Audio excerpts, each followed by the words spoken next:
Hi, my name is Mirna Wasef. I'm one of the research fellows here at the VIP lab, and my work's really focused here on the diaspora, the Middle East diaspora here in San Diego, but also the United States, and examining narratives, people who have experienced migration and what that means for understanding what home is and what new residences are.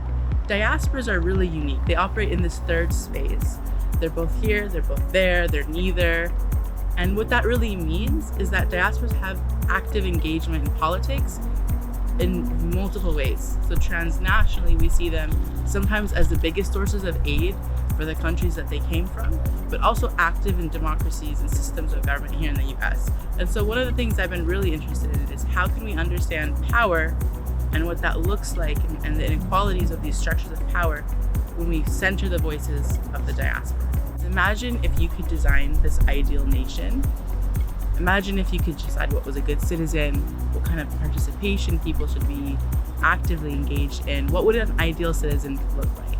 In my PhD and my upcoming book, I've focused really on girls' education and how schools were used in 20th century Egypt to create this ideal woman citizen, and how the government and foreign missionaries really kind of engaged and cooperated and competed, but to design this ideal woman citizen through education. And that brought up a lot of questions for me about what does it look like to be a good citizen and who gets to decide and who has the power and authority to decide that. And so I was actually in Cairo doing my archival research in Egypt, and I saw the Arab Spring happening and right in front of me, and I could see street art, I could see citizens in the square, but I also saw online the diaspora really getting engaged and asking similar questions. If we can redesign Egypt, what would it look like? And it brought up these questions of, okay, if you're no longer living in the nation, but you still feel really connected to it, what does that look like for citizen engagement in politics transnationally?